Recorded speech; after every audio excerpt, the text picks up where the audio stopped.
आप सबको मेरा प्रणाम। मैं हूं रुद्रशेखर जोशी। केसरी नंदन आध्यात्मिक यूट्यूब चैनल में आप सबका स्वागत है। आज हम इस वीडियो में जानेंगे अपना दुखमय जीवन सुखमय कैसे होगा और सुख से आनंदमय कैसे होगा। इस सृष्टि में हर जीव, पशु, पक्षी, कीट, पतंग जो भी है, सूक्ष्म से विशाल काय जीवों तक जो भी कार्य करते हैं केवल आनंद प्राप्ति के लिए ही करते हैं। हर व्यक्ति, भक्त, भाविक या जो भी हो, सभी जो भी कार्य करते हैं, अच्छे हो या बुरे, केवल आनंद पाने के लिए ही करते हैं।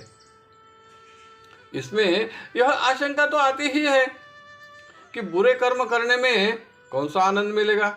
जी हाँ, जो बुरे कर्म करता है सोच समझ कर करता है और वह करते वक्त या सफल होने के बाद उसे आनंद तो मिलता ही है। चाहे दूसरे व्यक्ति को कितना भी दुख पहुंचे, हानि पहुंचे, आर्थिक नुकसान हो जाए, इसी में तो उस व्यक्ति को आनंद मिलता है जिसने इसे हानि पहुंचाई है। यह केवल सांसारिक क्षेत्र में ही नहीं तो आध्यात्मिक धार्मिक क्षेत्र में भी तामसी भक्ति करके कई भक्त जारण, मारण, उच्चाटन आदि के तंत्र प्रयोग से किसी का अहित करते हैं और दुर्भाग्यवश वह सफल हो गया तो उससे जो आनंद प्राप्त होता है या उन्हें मिलता है उसे राक्षसी आनंद कहते हैं। इस आनंद का निर्माण काम, क्रोध, लोभ, मद, मोह, मत्सर, दंभ, दर्प आदि वृत्तियों से होता है। लेकिन हम तो सारे भक्त हैं, भाविक है, सज्जन है, सदाचारी है, भले ही हम संसारी है, लेकिन जब भी जैसा भी वक्त मिलता है भगवान का नाम तो लेते ही है। भजन, पूजन, नामस्मरण जो भी हो करते हैं। आचार, विचार, व्यवहार शुद्ध रखने का प्रयास तो करते ही है। इसलिए हमें यह राक्षसी आनंद नहीं चाहिए। हम तो किसी दूसरे आनंद की खोज में हैं। क्षण मात्र भी मिले या पल भर के लिए भी मिले, लेकिन जिससे भी आनंद मिले वह भी आनंदी हो और हम भी आनंदी हो, या हम किसी के जीवन में आनंद दे सके तो उससे हम भी आनंदी हो जाएंगे, तो ही जीवन आनंदमय हो जाएगा। ऐसे छोटे छोटे प्रसंगों में भी मिला हुआ आनंद जीवन भर याद रहता है। ऐसे ही यादों से भरा जीवन आनंदमय जीवन हो जाएगा। हम सारे तो भगवान के ही अंश है। भगवान हमारा अंशी है। अंश की तरफ आकर्षण, प्रेम भाव तो होगा ही। जैसे कि बालक तो माँ की तरफ खींचा जाता ही है, उसका माँ से प्रेम तो होता ही है। ऐसे ही हम सभी तो भगवान के ही बालक हैं, तो भगवान की तरफ आकर्षित तो होंगे ही, भगवान से प्रेम भाव तो होगा ही।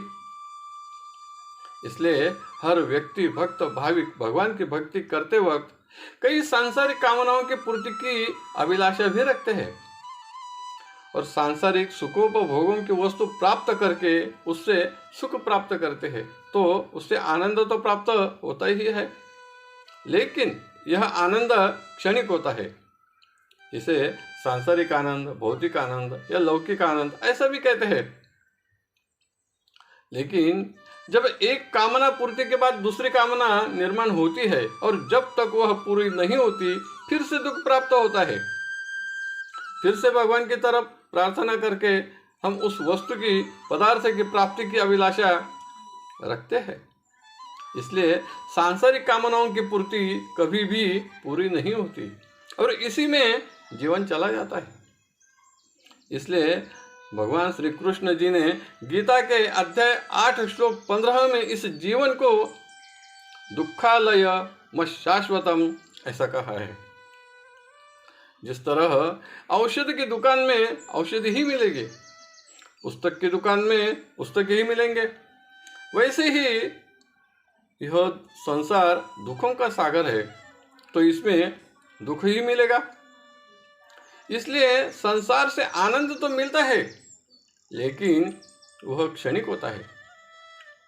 यह तो ठीक है, लेकिन इसके भी आगे ऐसा कोई आनंद है क्या जो क्षणिक ही सही या नित्य मिले तो बहुत उत्तम ही होगा। भक्त जब भगवान की भक्ति करता है, भक्ति श्रेष्ठता पर पहुंचने लगती है, तो वह सांसारिक कामनाओं की अपेक्षा इच्छा नहीं रखता। उसकी कामना होती है भगवान का दर्शन, चाहे सपने में हो या किसी भी रूप में हो। तो भगवान भक्त की यह कामना भी पूरी करते हैं, तब उसे जो आनंद प्राप्त होता है या आनंद मिलता है, उसे अलौकिक आनंद कहते हैं। इस आध्यात्मिक आनंद, दिव्य आनंद ऐसा भी कहते हैं। सांसारिक आनंद का मोल हो सकता है, जैसे कि 10 लाख की 4 चाके गाड़ी खरीद ली तो आनंद प्राप्त होगा ही। मान लो उस आनंद की कीमत 10 लाख रुपए है, लेकिन भगवान ने सपने में दर्शन दे दिया तो जो आनंद प्राप्त होगा उसका मोल कोई भी नहीं कर सकता। नहीं, यह सांसारिक है, इसलिए इसे अलौकिक आनंद कहते हैं। इसमें भी भक्त की कामना होती है और आनंद प्राप्त हो, क्योंकि भगवान ही पूर्ण है, अंशी है, सच्चित आनंद है। हम अपूर्ण है, केवल अंश है। इसलिए आनंद भी जो भी मिलेगा क्षणिक ही मिलेगा। यह जिस भक्त ने जान लिया, वह मिले हुए आनंद से शांत और समाधानी हो जाता है। तब वह भक्त कहता है, ठेविले अनंते तैसेची राहावे, चित्ती असो द्यावे समाधान। संत श्रेष्ठ श्री तुलसीदास जी ऐसे संसारी भक्तों के लिए क्या कहते हैं? तुलसी या जग आई के कर लीजो दो काम, देने को टुकड़ा भला, लेने को हरिनाम। टुकड़ा यह शब्द तो प्रातिनिधिक है, यानी हम संसार को हमारी ओर से जो भी कुछ थोड़ा बहुत दे सकते हो, जैसे कि दान, सेवा, मदद, तो देनी ही चाहिए। उससे आनंद प्राप्त होगा, वह लौकिक आनंद होगा।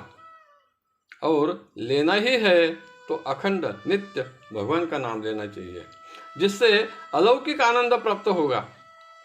और यह लेना और देना भी कैसे होना चाहिए, यह भी एक दोहे में कहते हैं, तुलसी मीठे वचन से सुख उपजत चहु ओर, वशीकरण एक मंत्र है, त्यज दे वचन कठोर।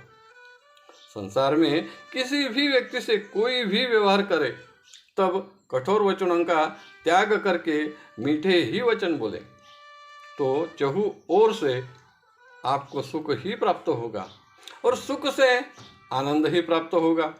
सांसारिक हो या आध्यात्मिक, लौकिक हो या अलौकिक, क्षण भर क्यों न हो, लेकिन रोजाना नित्य प्राप्त होने से जीवन आनंदमय तो हो ही जाएगा। भगवान की भक्ति में लगा रहेगा, नित्य नाम जप में लगा रहेगा, और हमारा जीवन इतना आनंदमय हो जाएगा कि हम भी दूसरे व्यक्ति को आनंद प्रदान करने में सक्षम हो जाएंगे। और मित्र, सगे संबंधी या जो भी हमारे संगत में आएगा, उन्हें आनंद प्रदान करने में हमारा आनंद और दुगुना चौगुना बढ़ जाएगा। ऐसा करते करते हमारा जीवन भी आनंदमय हो जाएगा। केवल जरूरत है अखंड नित्य भगवान के नाम जप की और संसार में मीठे वचनों की। बस इतना ही तो करना है।